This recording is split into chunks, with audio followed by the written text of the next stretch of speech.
नमस्कार विद्यार्थियों, आज हम व्यवस्थापिका के कार्यों के संबंध में आपसे चर्चा करेंगे। सरकार के तीनों अंगों में सबसे महत्वपूर्ण अंग व्यवस्थापिका होती है और व्यवस्थापिका के द्वारा कानूनों का निर्माण का कार्य किया जाता है। कानून निर्माण के साथ साथ वह प्रशासन की नीतियों को निश्चित करने का कार्य भी करती है। यदि संसदात्मक व्यवस्था में व्यवस्थापिका के कार्य को देखें तो वह कार्यपालिका को नियंत्रित करने का कार्य भी करती है। इसके अलावा व्यवस्थापिका संविधान को संशोधन का कार्य भी करती है।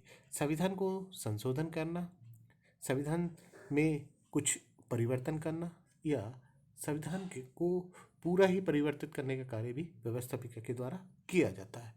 व्यवस्थापिका का जो मुख्य कार्य है वह कानून निर्माण संबंधी कार्य होता है। आज हम व्यवस्थापिका के कार्यों पर आपसे चर्चा करेंगे। कानून निर्माण संबंधी कार्य। व्यवस्थापिका के सबसे महत्वपूर्ण कार्यों में कानून निर्माण संबंधी कार्य होता है। वह विधेयकों पर वाद विवाद करती है और उन्हें कानूनी रूप देती है। संविधान में संशोधन का कार्य भी व्यवस्थापिका के द्वारा होता है। संविधान में संशोधन करना, उनमें कुछ परिवर्तन करना या समस्त संविधान को परिवर्तन करने का कार्य भी व्यवस्थापिका के द्वारा किया जाता है। संविधान संशोधन संबंधी कार्य।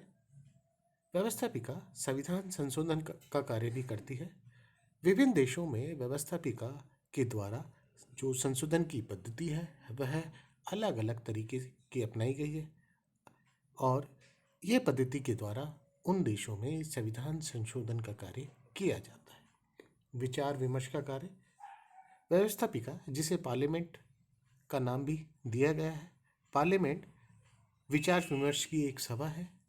सामान्य अर्थ में पार्लियामेंट का अर्थ विचार विमर्श की एक सभा के तौर पर जाना जाता है। वह विधेयकों पर स्वतंत्र ढंग से विचार विनिमय करती है और विधेयकों को कानूनी रूप देती है। यहाँ विधेयकों पर वाद विवाद होते हैं, विचार विमर्श होते हैं, स्वतंत्र ढंग से उन पर चर्चा की जाती है और विचार विमर्श के द्वारा उन व्यवस्थापिका की प्रक्रियाओं के द्वारा उन्हें कानूनी रूप दिया जाता है। राष्ट्रीय वित्त पर नियंत्रण।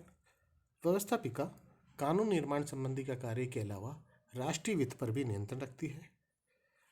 व्यवस्थापिका में जनता के प्रतिनिधि राष्ट्रीय वित्त पर पूर्ण नियंत्रण रखते हैं। वह यह ध्यान रखते हैं कि राष्ट्रीय वित्त का जो उपयोग है जनहित के लिए किया जा रहा है या नहीं। प्रशासन पर नियंत्रण। व्यवस्थापिका प्रशासन पर भी नियंत्रण रखती है। वह सीधे तौर पर प्रशासन पर नियंत्रण तो नहीं लेती, ना ही वह भाग लेती है, लेकिन वह प्रशासन पर नियंत्रण का कार्य करती है। अलग अलग शासन पद्धतियों में प्रशासन पर नियंत्रण का कार्य अलग अलग तरीके से किया जाता है। संसदात्मक व्यवस्था में यदि हम देखें तो संसदात्मक व्यवस्था में कार्यपालिका और व्यवस्थापिका के बीच घनिष्ठ संबंध होता है और व्यवस्थापिका के द्वारा कार्यपालिका पर भी नियंत्रण रखा जाता है और ये नियंत्रण प्रश्न पूछकर, स्थगन प्रस्ताव के द्वारा, निंदा प्रस्ताव के द्वारा, कटौती प्रस्ताव के द्वारा और अविश्वास प्रस्ताव के द्वारा किया जाता है। अध्यक्षात्मक शासन व्यवस्था में यदि हम देखें तो अध्यक्षात्मक शासन व्यवस्था में प्रशासन पर जो नियंत्रण है वह व्यवस्थापिका के द्वारा विभिन्न प्रकार की नियुक्तियां, संधि, समझौते यदि हों तो उन्हें व्यवस्थापिका के अनुमोदन की आवश्यकता होती है। इस प्रकार की व्यवस्था अमेरिका में दिखाई देती है। अमेरिका में राष्ट्रपति द्वारा विभिन्न प्रकार की जो नियुक्तियां होती हैं, संधि होती हैं, समझौते होते हैं, उन सभी पर सीनेट की पुष्टि की आवश्यकता होती है। इसके अलावा सीनेट जांच संबंधी कार्य भी करती है, जांच समिति के रूप में वह कार्य करती है। अतः प्रशासन पर व्यवस्थापिका का नियंत्रण किया जाता है, लेकिन ये नियंत्रण अलग अलग शासन पद्धतियों में अलग अलग प्रकार से किया जाता है। व्यवस्थापिका प्रशासन में सीधे तौर पर भाग तो नहीं लेती है, लेकिन वह प्रशासन पर नियंत्रण रखने का कार्य करती है। न्याय संबंधी कार्य। कुछ देशों में व्यवस्थापिका न्याय संबंधी कार्य भी करती है, जैसे ब्रिटिश लॉर्ड सभा उच्चतम अपीलीय न्यायालय के रूप में कार्य करती है। अमेरिका व भारत में यदि हम देखें तो व्यवस्थापिका के द्वारा विभिन्न पदाधिकारियों पर महाभियोग प्रक्रिया लगाने का कार्य भी किया जाता है, वह न्याय संबंधी क्षेत्र में आता है।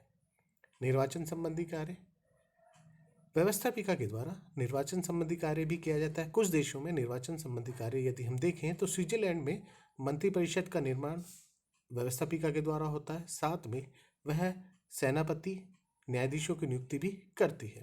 भारत में संघीय व्यवस्थापिका एवं राज्य विधानसभा द्वारा राष्ट्रपति के निर्वाचन की प्रक्रिया को भी पूर्ण किया जाता है। अतः निर्वाचन संबंधी कार्य भी कुछ देशों में व्यवस्थापिका के द्वारा किया जाता है। समितियों और आयोगों की नियुक्ति, व्यवस्थापिका विभिन्न समितियों, आयोगों, जांच समितियों की नियुक्ति भी करती है। वह आवश्यकता और परिस्थितियों को ध्यान में रखते हुए विभिन्न प्रकार की समितियों, आयोगों की नियुक्ति का कार्य करती है। जन भावनाओं की अभिव्यक्ति, व्यवस्थापिका एक ऐसा स्थान है जहां जन अभिव्यक्ति, जन भावनाओं का पूर्ण ध्यान रखा जाता है। अतः यहाँ पर जनहित के जो भी कार्य हैं उनकी प्रक्रियाओं को अंजाम देने का कार्य किया जाता है, उन प्रक्रियाओं को स्थापित करने का कार्य किया जाता है, उन्हें जनहित का रूप देने का कार्य किया जाता है। अतः व्यवस्थापिका जन भावनाओं की अभिव्यक्ति का एक महत्वपूर्ण स्थान है और यहाँ जनता की भावनाओं के अनुरूप कार्य किए जाते हैं। आज हमने व्यवस्थापिका के प्रमुख कार्यों पर आपसे चर्चा की। धन्यवाद।